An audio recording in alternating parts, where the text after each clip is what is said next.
Good morning and welcome to the Unitarian Universalist Congregation in the Shenandoah Valley. My name is Rochelle Broom and I'm a member of the Board of Trustees. I know your order of service says Larry, but I kind of usurped a little bit. We have a couple of things going on I wanted to let you know about. We are a welcoming congregation, united on the side of love and justice. We like to say we don't have to think alike to love alike. We strive to walk through this life with open hearts, open minds, and hope that all who walk this earth with us will find the strength and will to walk it with best intent as often as possible. May the time we spend together today in this place make us braver, more compassionate, and wiser than when we woke up this morning. If you're new to Unitarian Universalism, I encourage you to take note of our mission statement, which is printed in the order of service. We also work to promote and practice the 8 principles, which are printed in the service as well. It's our tradition to welcome first and second time visitors or those who haven't been here for a while. If you'd like, please get up and wave and say hi, tell us who you are and where you're from. Anyone on this side? Hello. I haven't been here for 2 weeks, so. And this is my beautiful Aunt Lynette, who has joined us today, and I've been working on her a little bit here and there, but she's here. And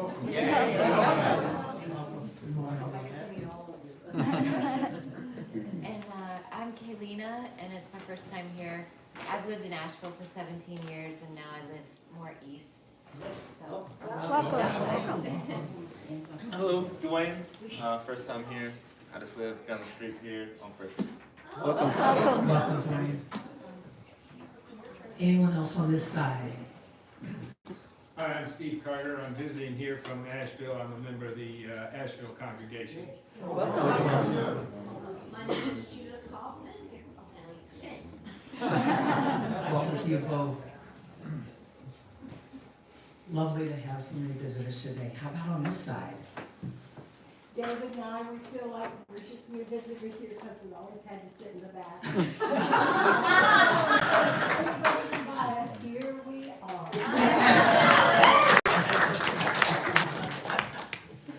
Well, I usurped your place in the back. I'm Trina, and I'm visiting here today, and I belong to the Williamsburg Unitarian Universalist Congregation. Anyone else? All right, well, welcome to you all. Thanks for joining us. We're exceedingly glad you're here today.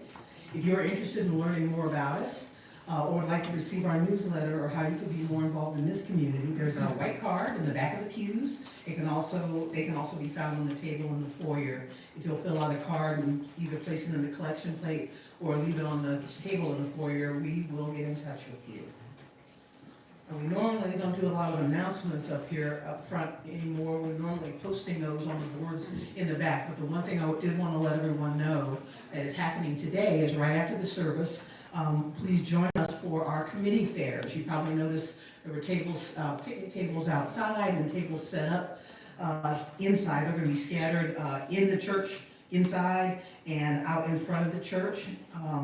And so afterwards, please stop by our tables to find out what our committees are doing and see if there's an interest that you might have in volunteering. There's a lot of great work going on in this congregation to help the church, to help the building, to help the congregants, lots of stuff going on. And so there will be representatives from each one of those committees out there with lovely treats. And we also have some door prizes. So if you go around, take your little card, you'll stop at the coffee table right out front and pick up your card. And as you go to the tables, the representative, as they talk to you about it, will sign off on your card. And when you fill up your card, submit your card for winning one of the door prizes. So we certainly hope you will join us for that. And there's lovely little treats at every table. And don't forget the 2 tables in the back of the church in the memorial garden. And I don't think we're gonna need anybody, they wanted to move up front or they're inside. Or the playground. Yeah, there is one at the playground? Okay. Social action and RE are at the playground. Social action and RE will be at the table in the playground. So don't forget to go around the building to see them as well. Even if you don't sign up for a committee today, if you are interested in being a part of the team that keeps our grounds mowed during the season, please stop at the building and grounds table because they would love to talk to you about sharing some of that responsibility. It is our practice to acknowledge that the land where we are now gathered has not always been ours to call home. UUCSD acknowledges with respect that the land we are on today is the ancestral home of the Cherokee and other indigenous people. The Cherokee, through stewardship, understanding, and conservation, survived and thrived in this land. We acknowledge their enduring connection to their homeland. So if you will please, at this time, silence your cell phones, put them on vibrate, so that our services may begin.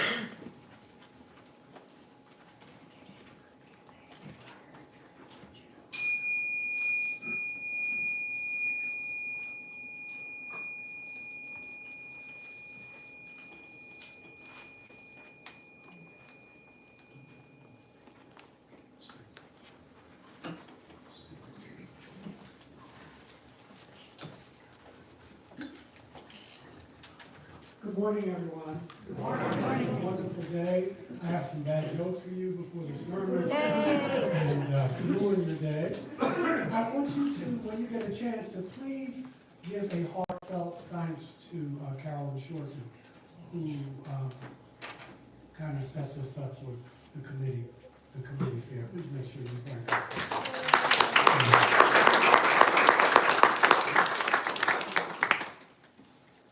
Okay. Opening words are from Unitarian Universalist Richard Gilbert. It's called Entering This Community of the Spirit. As we enter this community of the Spirit, may we remember the difficult lesson that each day offers more things than we can possibly do. Therefore, may we learn to separate that which matters most from that which matters least. May we do what needs to be done, postpone what does not, and be at peace with what we can be and do. Simple but profound, right? They keep us from being human doings instead of human beings. Please rise as you are willing and able, and join us. Oh, no, I'm saving that. Oh. I warned you, because some of you may leave. But we'll find you. So please, thank you, Tina.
Is from the Tao.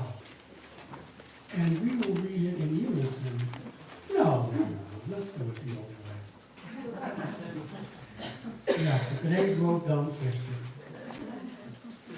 Before creation, a presence existed, self-contained, complete, formless, voiceless, mateless, changeless. which yet pervaded. Woo-hoo, perverted. The Tao is perverted. First day with the new lips. Let's start again. Before creation, a presence existed, self-contained, complete, formless, voiceless, mateless, and changeless, which yet pervaded itself with unending motherhood. Though there can be no name for it, I have called it the way of life. Perhaps I should have called it the fullness of life, since fullness implies widening into space, implies still further widening, implies widening until the circle is full. In this sense, the way of life is fulfilled, heaven is fulfilled, earth is fulfilled, and the fit person also is fulfilled. These are the four amplitudes of the universe, and a fit person is one of them. People rounding the way of earth, earth rounding the way of heaven, heaven rounding the way of life, till the circle is full. That's a brain twister for you. You can chew on that for a week. This is the time in the service where we invite you to share a joy, a concern, a sorrow. Diane will keep the fire as usual, or you can light your own candle. I'm pretty sure this mic works, and the floor is yours.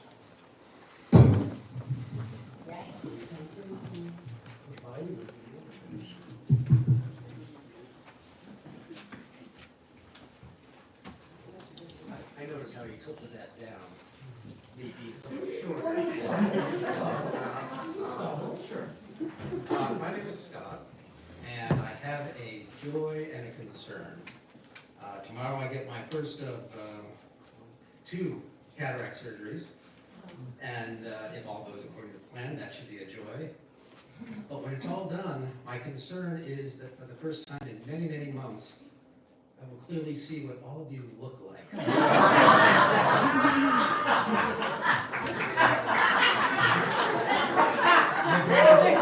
Perhaps.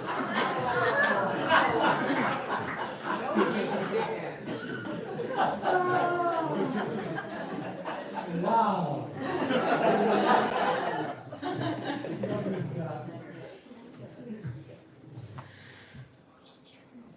My name is Joy, and I have a concern, which is, I don't know if any of you, or maybe some of you know about an epidural, and you have to go to Mission Spine to get the injection, epidural, to have it go away.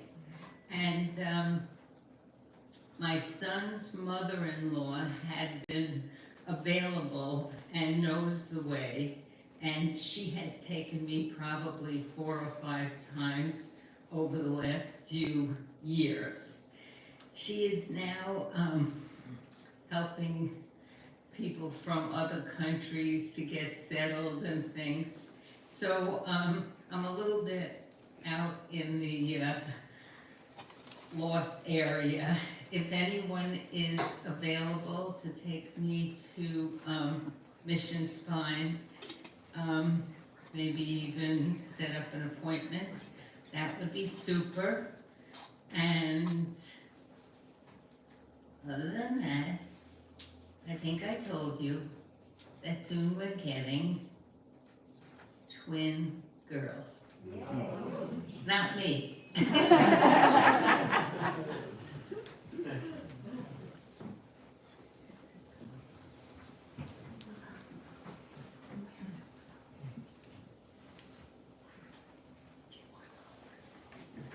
It's funny, I'm a performer, but I'm always nervous talking to you guys. I am, I always am. Okay, so here's the deal. Some of you have been following this incredible quest I've had to try to find a dog, as they say in New York. So here's the deal. I'm going to tell you the story. I found a dog in Florida because there are very few small rescue dogs in this area, if anyone's ever been looking. The supply and demand is unbelievable. So I jump, yeah, okay. So I jump on a plane, I go, where? Boca Raton. All the rich people are there, and they have lots of little dogs that the people are dying or retiring or leaving. So I find Pierre, who was really called Seven blah blah, he didn't have a name. He came from a puppy mill rescue out of Iowa, transported over land to Boca Raton. I walk into the shelter with love at first sight.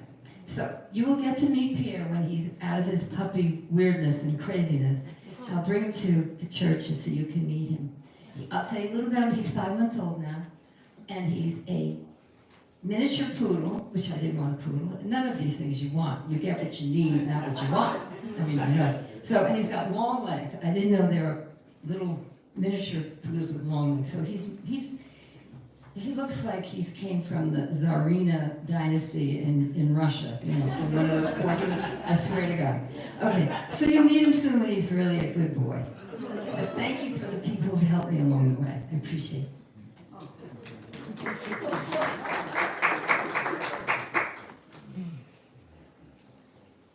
I'm Kathy. This is going to be hard.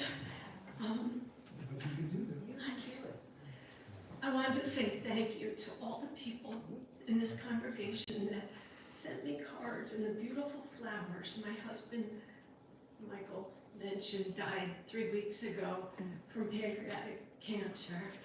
I'll get through it. It's just, grief is really kind of hard. So, again, thank you.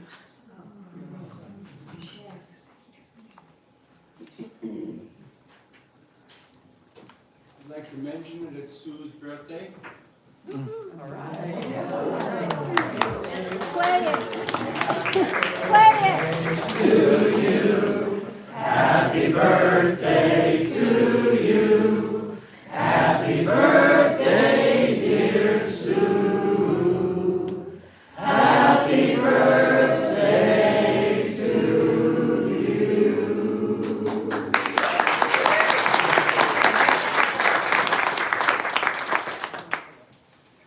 And so, a perfect example of the polarity of life. We have someone grieving of the loss of a loved one after so many years, and this is life.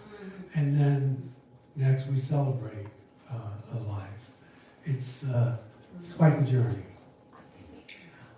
For those of you who, for whatever reason, did not want to come up and share, know that we keep you in our thoughts and prayers. Yes, we do pray in Unitarian Universalist circles.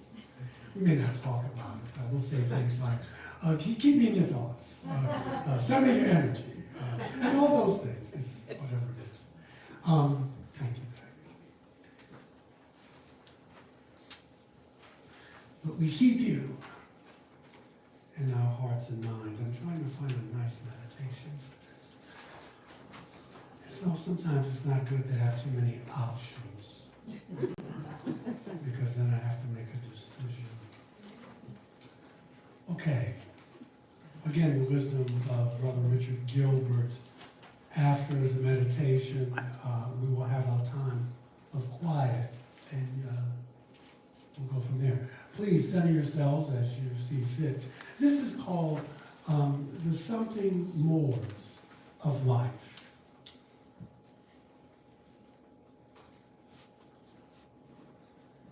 Today we would celebrate the something mores of existence. There's something more to life than rising and eating and working and sleeping. There's something more to life than talking, listening, thinking, feeling. More than seeing, more than hearing, tasting, smelling, and touching. There is more to life than mind can know or heart can feel. More than getting and giving, more than victory or defeat, more than we can sense or fully explain. Today we would celebrate the something more of our lives. There is the comforting rhythm beneath the daily routine.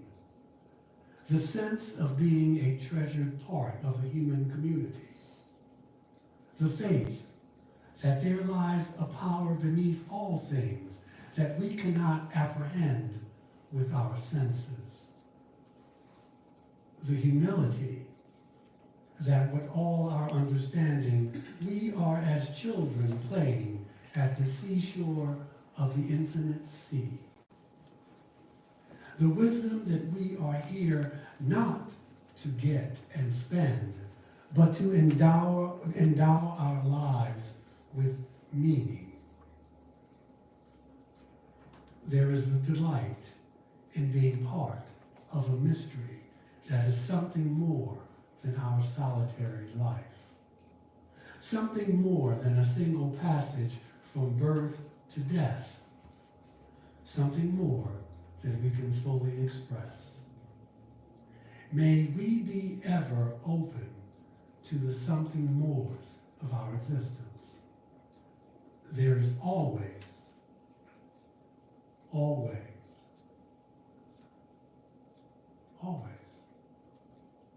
something more. And now, while I got you, while our minds are one for this brief moment, I leave you with the eloquence of silence.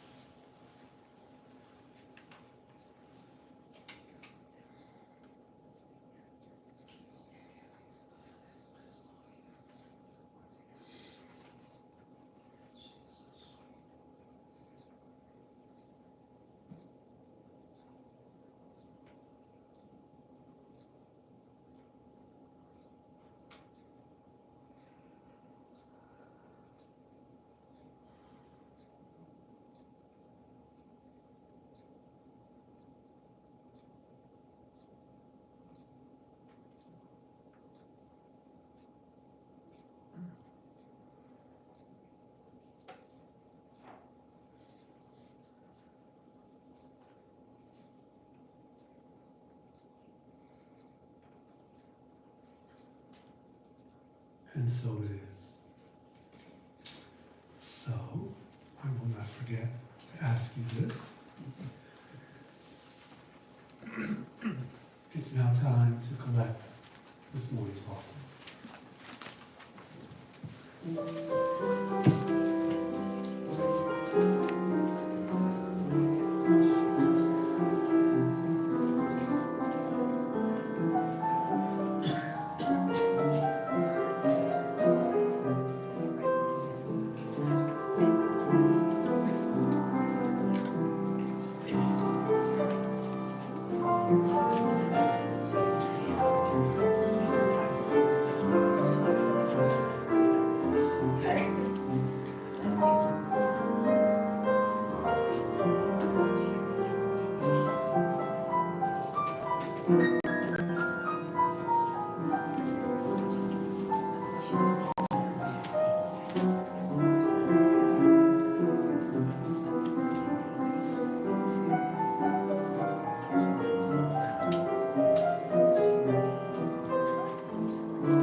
Please rise as you are willing and able and join in singing our Unitarian Universalist national anthem, Spirit of Life.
Okay, first go.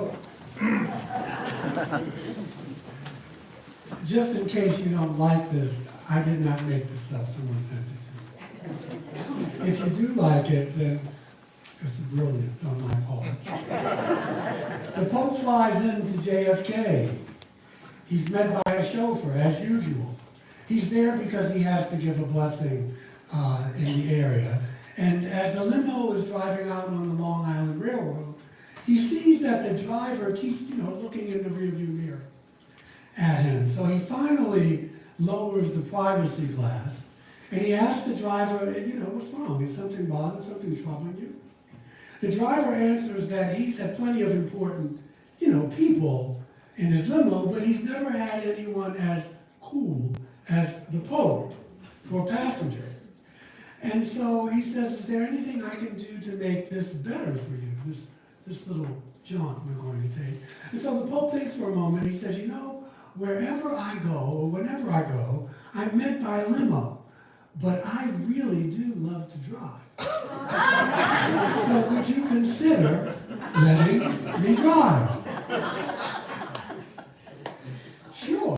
The driver pulled off the highway and they switched seats. So they get back on the Long Island Railroad, and it turns out that the Pope has a bit of a lead foot. So they're going 90, and all of a sudden a motorcycle cop comes out and pulls them over. And so the cop comes up to the driver's window, and he says, he sees who's driving, and he says, just sit tight. I need to go back to the car. So he radios his sergeant, and he gets on the call, and he says, Sergeant, I just pulled over someone really, really important, and I don't know how to proceed with this. And the sergeant says, okay, let's figure out how important is this individual? Is he more important, for instance, than me? And he, yeah, he's way more important than you. And he says, well, is he more important than the captain? Oh, way more. And he goes, the mayor? Oh, yes. I don't know who it is. He says, well, how important? He says, I don't know how it is, but he's so important that the Pope is his chauffeur.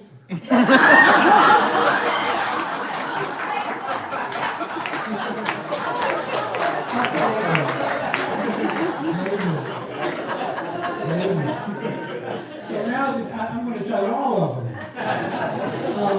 Back in the early 70s, science and religion professors at UNC sought to get the final answer to the question, is there a God? By feeding all the relevant data into the computers, and then they asked the computer the question. And so after 4 hours, the computer answered insufficient data. So they decided to network, together computers from all of the universities in the United States and ask the same question. And so after 8 hours, the answer came back, insufficient data. So they networked together all of the computers from all of the universities around the world. And again, they asked the same question. And after 10 minutes, the answer came, there is now. Oh, stop it. Stop it. Yes, there is now. Don't dwell on it. It was a terrible joke that Larry Perlman sent to me. And I tell it better. Everybody's a critic. Okay, Larry. Eastern thoughts on for the Western mind on happiness. And as some of you know, I'm like you. I'm born in the West. I was educated in the West, and so I'm already kind of steeped in Western contemporary thought, you know, and as we all are. But I found the most peace in my life these last several years by really exploring a little more deeply Eastern thought. And so I preface that because I don't want you to think there's nothing to the Western religious mind or contemplative thought. I mean, it's there. But since I was already there, and that was one of the things I loved the Dalai Lama talking about, you know, not asking people to suck his tongue, but asking them, did you hear about that? No. A couple of months ago, this little boy who was 12 years old, the Dalai Lama was in, I forgot where he was, someplace in Delhi, and this little boy came up to him and he gave him a hug, and the Dalai Lama said, now suck my tongue. Yeah, but he's aging, and maybe he didn't mean it that way. But it was just like, his stock kind of went down with me, but I got over it. And I have a sermon on forgiveness coming up too, so. But yeah, it was just kind of weird. And then they walked it back and said in the Tibetan language it meant this, that, or the other. But it was in the news, so. But it's the way it is. But the Dalai Lama did say that, you know, you can use Buddhism. You don't have to leave your religion of origin to practice and use, you know, meditation techniques and that kind of thing. So, you know, there are people who use meditation and they still identify as Christian or atheist or what have you. But having said that, the Western intellectual tradition suggests that in order to be happy, what we need to do most of all is to go out and subdue the world, to conquer it, secure resources, start businesses, run governments, become famous, and conquer nations. By contrast, the Eastern traditions, not paragons of virtue, but for a long time, they told us something very different. In Buddhism and Hinduism, and actually in Taoism as well, it has insisted that contentment requires us to learn to conquer not the world, but the instrument through which we view the world, which is namely our minds. Our minds. It won't matter, says the East, how lustrous and perfect our achievements end up being, how much money we accumulate, how many friends we acquire, how famous we become, as long as our minds remain open to being troubled at any point by our own emotional faculties. All the benefits of a palace with 7 reflecting pools and gardens planted with almonds or cherry trees will be wiped out by depression. Chronic anxiety will spoil the ownership of the fastest private jet. A fortune is of no use at all if you are being nagged by paranoia. An unhappy relationship at once destroys any advantages of being famous, for instance.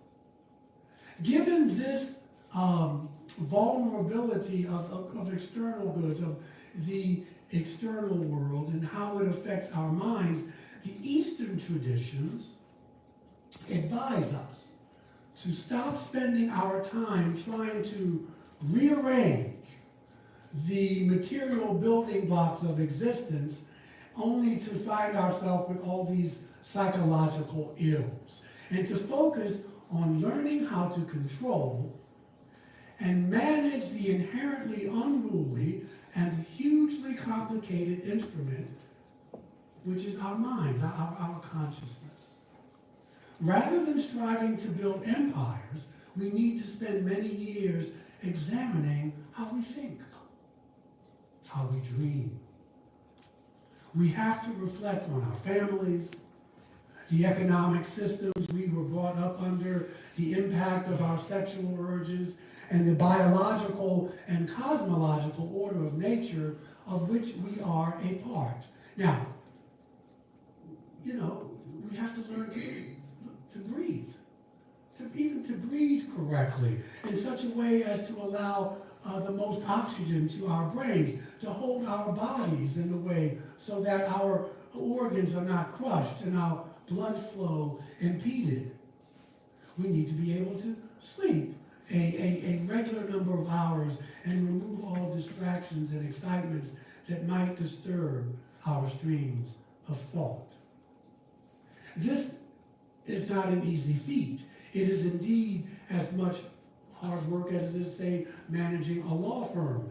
But the yogis and the prophets and the sages' advice, the advice is that it delivers us to a more secure hold on what it means to be happy, much more so than a bank account or a yacht in Barbados. Those are good things. We're not saying don't have them. But if you become attached to them, that's where the difficulty comes. And some of the reasons, I think, why this continues to feel unreal for us is that we simply can't imagine that success, wealth, and a palace in the end wouldn't do the trick. And that in turn is because too few people who have been blessed with these accoutrements have ever given us an honest account of what it felt like to have them. Intellectual history against worldly life has been written by a set of suspiciously poor and envious sounding people. It is therefore fortuitous and extremely reassuring that Buddhism, for instance, not just Buddhism, but Buddhism should have been founded by a disgruntled former playboy. Gautama, Siddhartha, who once had a palace and a trust fund, fame, servants, and he gave all of that up to sit under a tree and could therefore tell us with the benefit, not just any tree, a Bodhi tree. And he could tell us with the benefit of his lived experience. He didn't read about it. He experienced it. What material goods can really do and not do for us. False modesty, without false modesty, he insisted that they won't ever be enough. The food may be tasty, the room's elegant, but such advantages cannot serve the purpose as long as your mind is haunted, as long as your mind is unsteady, and it will invariably be, I don't want to say crazy, let's just say a mess, without regular spiritual practice, without regular emotional education, without regularly tuning into your nervous system. We should take the East's warnings seriously. However we strive, it is logical that we can only be happy when our minds are at peace. And given how vulnerable we are, especially in the West, but not just the West, that we are to mental disturbances and how short our lives are, we should, I don't want to shit all over it. But it would be good to balance spending more times with our psyches instead of maybe getting that second home. The West has produced too many unhappy playboys, and the East too many genuinely peaceful sages for us not to shift our attention away from conquering the world and towards taming our minds. It's an interesting thing. I was thinking about this because I have nothing else to do with my time. But I was thinking about that human beings, sentient beings, will adapt to their environment. They will adapt their lives to the environment. Human beings, on the other hand, we try to adapt the environment to our needs. And this is the world we have today. So be as simple as you can be. You will be astonished to see how uncomplicated and happy your life can become, says Yogananda in Biography of a Yogi. Because for over 200 years, the pursuit of happiness has been thought of as a self-evident truth and a human right. But I was thinking, what if happiness cannot be pursued? You ever think about that? What if happiness cannot be pursued? What if happiness is actually much easier to find when you stop chasing after it? Buddhist psychology teaches that peace, love, happiness are mind states that appear spontaneously when fears and desires, selfish desires, when we open our hearts and our minds to the present moment, that's when we become happy, right here, right now. Again, the Dalai Lama puts it this way: happiness is determined more by one's state of mind than by external events. So all the healthiest mind states and emotions come naturally when we live in harmony with life, and when we let go of wanting things to be the way we think they should be, and we appreciate this multiverse the way it is right now. Whether we like it or not, life is unfolding as it should.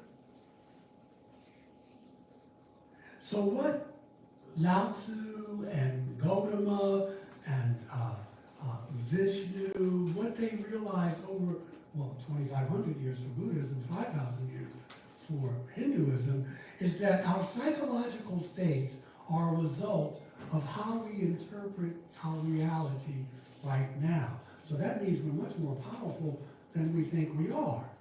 Whether you think you can do something or whether you think you can't do something, you're right on both counts. Believing we need to acquire possessions, always achieving, always have to change things, the world, ourselves, others, in order to attain happiness is a false belief that simply creates more anxiety, more worry, more fear, more suffering, more distress, etc., etc., etc. Unhappiness means our hearts and minds are not at ease. When you gotta control, I gotta go. You talk to you, and you sit over there, and that's fear, and it is control. But we do that. Unhappiness means that we're off balance, that we don't feel safe or whole or worthy. There are billions of people with PTSD to the extreme because modern life creates anxiety and fear as the norm. And sometimes you're suffering and you don't even know you're suffering. You don't even know you're suffering. It becomes normal to have to control everything that goes on around you. It's what feeds consumer culture. And it feeds drugs and wars and rumors of wars and crime and all these conditions. And the Buddha discovered, and what now modern psychology is just getting to, is that happiness and love and peace will arise naturally when you are what? Generous, when you are mindful, when you are, and you appreciate the moment you have now. Being grateful for and mindful of what we are already doing rather than trying to anticipate what the future is going to be. This is the doorway. And you don't, I guess in other words, what I'm really saying is, don't let the things you want make you forget the things you already have. When we believe that when we get it, that there's nowhere else to be but here, nothing in the universe that we need to change right now, our minds stop racing, and calmness comes naturally by itself. So as we stop spinning our thoughts and cravings, it's like heavy curtains being removed and that block our senses, so that your soul, your spirit, not a scientific term, but you get my point, you begin to see the world. By letting go of these desires and fears, we can say, you know what? Everything I need right now at 11:15 is good right now. We're not worrying about China and Russia and the debt ceiling and, you know, who's with who. Right now, at this moment, this is all we have. And this is good enough. This is good enough. People meditate. And I know some people who say, I can't do that. I can't meditate. I can't sit still. I can't do the full lotus or the half lotus, whatever. But you can reach other mind states through dancing, playing music, just sitting out here, on yoga, gardening, sketching, looking at sports, looking at the smiles on the faces of the children. These moments are just as precious as any, if you sit and meditate for 5 hours. That's good, but who's going to do it? When anchored in the present moment, you hear the birds chirping, you smell the flowers, literally and figuratively, you see the leaves waning, you can feel the cells in your body and being recharged. And of course, when you got children around, you can't beat that with a stick. So we're not pursuing future ideals that our hearts relax. I think of Yeshua's, when he talks about, he says, consider the lilies of the field, how they grow. They neither toil nor spin. But Solomon, in all of his glory, with all the opulence, with all the riches, with all the women, with all the wealth, Solomon, in all his glory, was never arrayed like one of these. I mean, that's the game changer. Consider nature. Now, it doesn't mean that you have to give up wanting to march and protest and whatever it is you got to do to make the world a better place. War, poverty, racism, sexism, all those materialism, all the isms, yes, they have to be challenged. They have to be dismantled. And they have to be undone by the human family. But if you don't know how to be happy, you're just contributing to it. You're undoing what you say you want to do. You love the earth, you love your neighbor as we love ourselves. Very rarely do I hear the end of that sentence. I always hear love your neighbor. It's easy to love my neighbor, because then I don't have to look at me. See, I'm in control. I don't have to look at my shadow. I'm so busy loving you, or thinking I am. But you're really not doing either one of those things. It's better to light a candle than to curse the darkness. So now we realize that happiness cannot be pursued. We understand the beauty of the universe that we live in. This is what the Buddha tried to communicate in Taoism and Zen. It's what Einstein talks about. Alice Walker talks about it. Mary Oliver, Walt Whitman, all of these evolved individuals, they share this in their poetry. It's what Mozart and Dizzy Gillespie and Charlie Parker talked about in their music.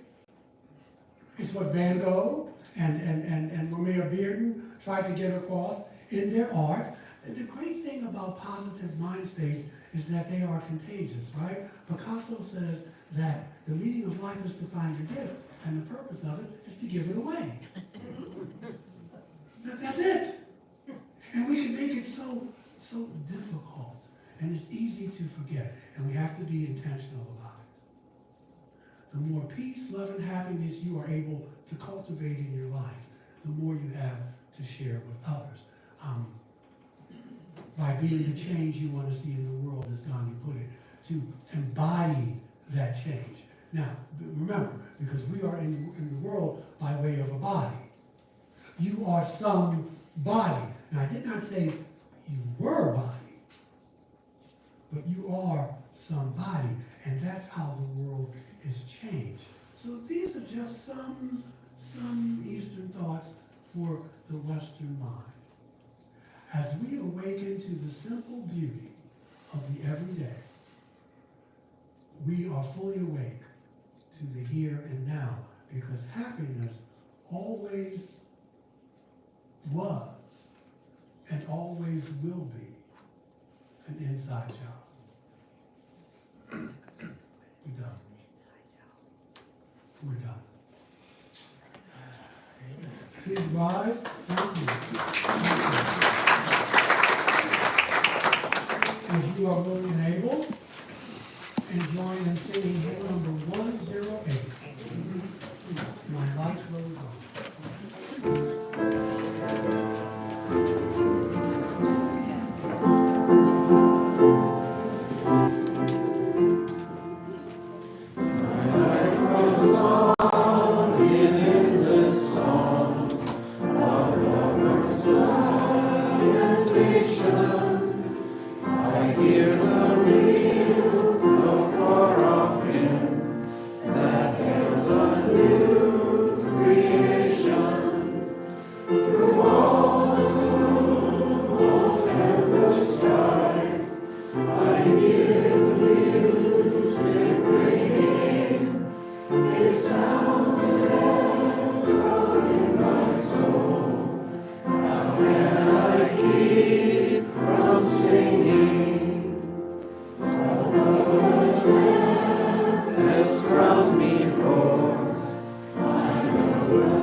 So thank you, Sue Stone.